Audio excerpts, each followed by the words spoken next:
We had live coverage on Friday of West Bloomfield Laker football as they once again continued their incredibly tough schedule in 2024 after a huge bounce-back game against Southfield A&T at home 2 weeks ago, where they won 44-0. They had tough competition going back out on the road against the Clarkston Wolves. Here to give us more insight on the game alongside me is Matt Catoni, our color commentator for our live coverage of West Bloomfield Laker football. Thanks for being with us, Matt. Yep, thank you for having me. This was an interesting game for West Bloomfield because that Southfield A&T game was a bounce-back game. It was to see how the Lakers would respond to a little bit of adversity and correct some of those issues that they had against some of the toughest competition on their schedule in Birmingham Groves and Rochester Adams, respectively. A little bit of a different story against Clarkston. That was more of a show-me game. Show me that this is what you're made of and you can compete at the highest level with some of the best of the best. We saw some promise from the Lakers on Friday. Yeah, there was some promise shown, but really that second half is where the concerns start to show. They couldn't really get things going on offense in the second half, and they really struggled to slow down both Bowman brothers in the second half, specifically Griffin. And it was just really unfortunate how that run game wasn't able to maintain the consistency it showed both last week against Southfield A&T and in those first few drives this week.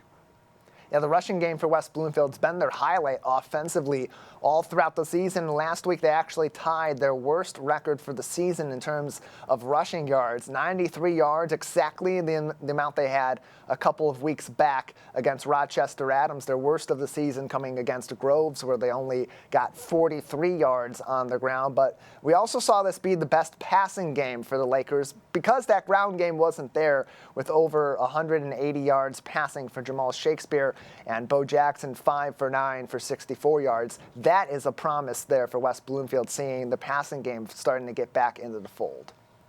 Yeah, we saw a bit more willingness to, kind of just heave it downfield and give these receivers a bit of a chance. And I think the quarterbacks, more so Jamal Shakespeare, saw that kind of pay dividends this week, where if you kind of throw it up and give Elijah Durham a 50-50 chance, more often than not, he's going to kind of find a way to come down with it. But at the same time, we also saw the offense show a bit of frustration at the end of the game because of that passing game not necessarily being where it was at last season.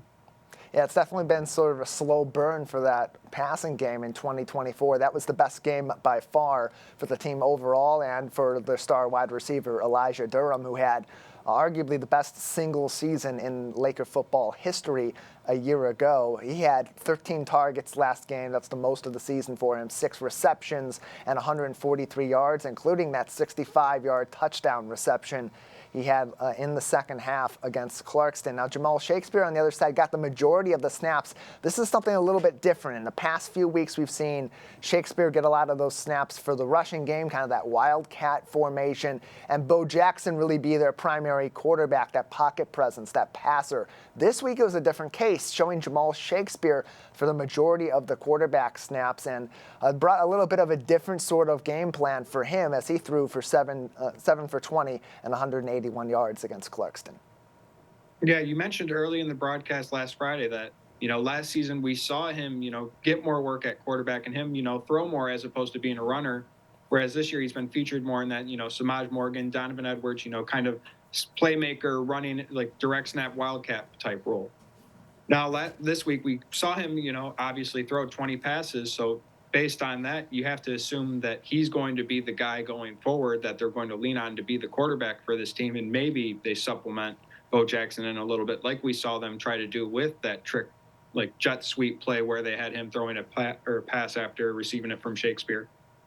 And part of why something like that maybe didn't work was just how stout this Clarkston defense was. You talk about that rushing game, less than 100 yards given up to West Bloomfield. Only 2 other teams have been able to do that this season. They're 2 of the best in the state in Rochester Adams and in Birmingham Groves. That definitely played a big factor. Lucas Bowman on the defensive front making big plays, as did Tyson Scott, sort of at that nickel linebacker and safety fusion of a player. And then in the secondary too, even guys getting involved later on, like Brody Rotter with that game-sealing interception. Hank Hornung had a bunch of really solid tackles up the field to prevent some big plays. That Clarkston defense really was the difference maker, especially in that second half, shutting down the Lakers' offensive progress.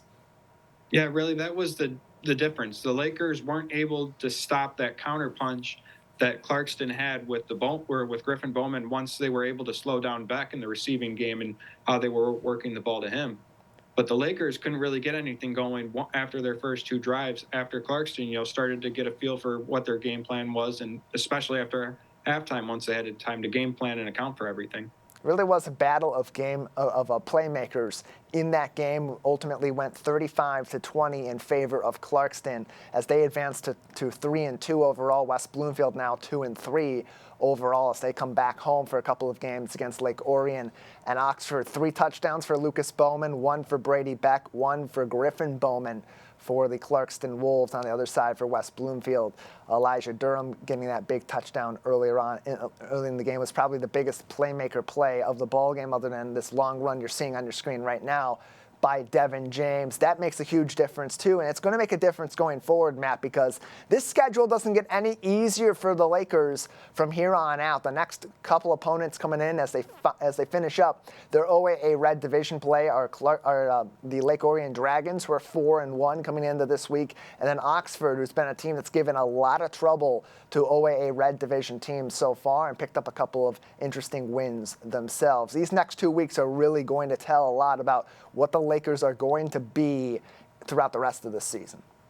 Yeah, you got to look at it from a glass half full perspective here. It probably is their hardest 2 games remaining this season, but it's also their last 2 home games this season. Really have to take advantage of these games being at home, and the offense has been struggling, but now you can rely on that fan base to kind of intimidate the opposing defense and offenses a little bit more, and maybe allow them to get some momentum going down the line going into those last 2 weeks. And you have to start thinking about the standings also. For Zach Hilbers, I talked to him on This Week in Laker Football before that Clarkston game, and sort of the matchups going up in the storylines from this OAA Red Division with Lake Orion and Adams meeting last week, which went in favor of Lake Orion 28-25, with Oxford picking up a win in the red earlier on in the season, with West Bloomfield having a chance to go into Clarkston and potentially have picked up that win. That would have been a huge game changer for West Bloomfield, given that Lake Orion and Rochester Adams final score. So now you look at the OAA Red Division, which Hilbert said is that really that first benchmark is competing for and winning the OAA Red. That sets you up for a good playoff spot.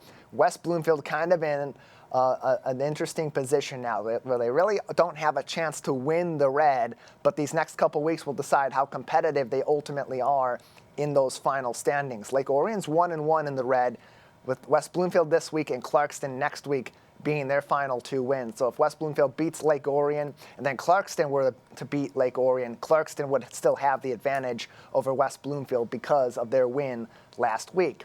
Adams is 2-1. They got their final Red Division game coming up this week with Oxford. If they were to lose that game to Oxford, no matter how the next 2 weeks go for the Lakers, same thing. Adams has that tiebreaker.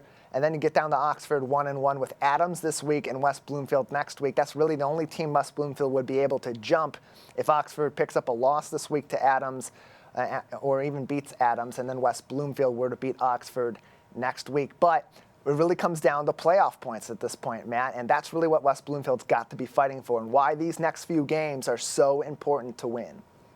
Yeah, they're definitely on the outside looking in terms of the division. It's definitely not looking likely that they will win it, obviously. But as you mentioned, the next obvious concern is the playoffs.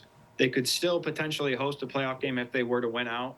But the biggest concern, like you mentioned, is playoff points. It's not just winning all of these games, but you have to be competitive in the losses as well, as that gets you some playoff points here and there, whereas blowouts don't really get you as many playoff points.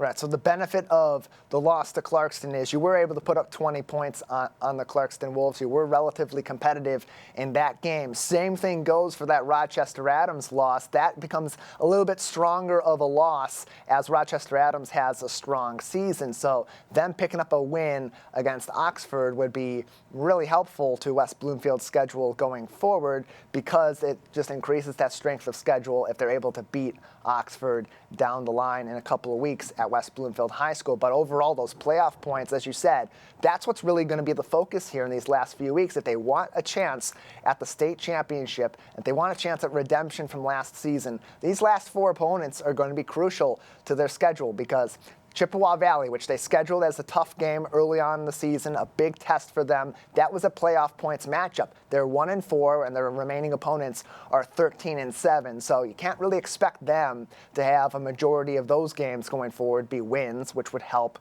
West Bloomfield. Same goes for Southfield A&T. They're 1-4 overall. Their opponents remaining are a combined 12-8 overall. But then you look at West Bloomfield's schedule. These next 4 games, if you can pick up 2 or even 3 wins, or better yet, win out, you're taking down competition that's 15-5 overall. That's enough for you to put yourself in a really opportune position for the playoffs. Yeah, really. 2 wins will definitely get them into the playoffs. 3 wins kind of puts them in that gray area where, depending on how points work out, they could potentially host one if they finish above 500. 4 wins will definitely get them a home playoff game. But those 2 wins are crucial. Splitting these next 4 weeks will absolutely get them into the playoffs, in my opinion. But to do that, the simplest way would be to just handle business at home, also handling business in your division, and then you go into those last 2 weeks seeing where you stand amongst some of the best teams in the state.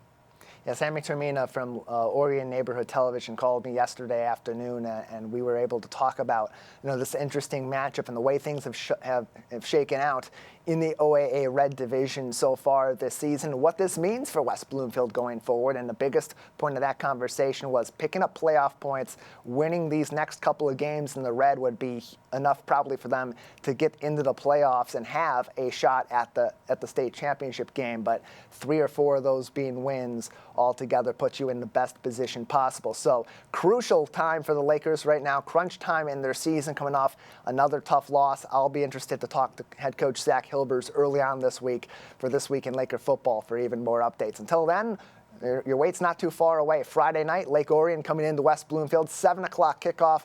Matt and I will come on with our pregame coverage just a little bit before that. Matt, your final thoughts on last week's game against Clarkston and the outlook going forward for the Lakers in this 2024 season? Well, really just cannot allow what happened last Friday to trickle through the rest of the season.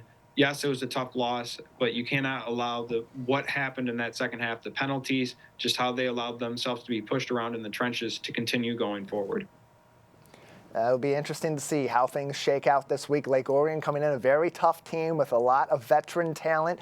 Tristan Hill, one of the most consistent veteran quarterbacks in the OAA Red Division. We've seen that be a problem for the Lakers against Rhino Waters of Rochester Adams. And even a guy like Alex Rozhenko last week, a young quarterback with a lot of promise, much like T.R. Hill was a couple of years ago, and plenty of experienced players on the defensive side that could give the Lakers some trouble. Big rivalry week at West Bloomfield High School with the Dragons coming in, and then the Wildcats next week. All of their coverage on Civic Center TV and 89.3 Lakes FM. Matt, thank you so much for your time. Yep, thank you for having me.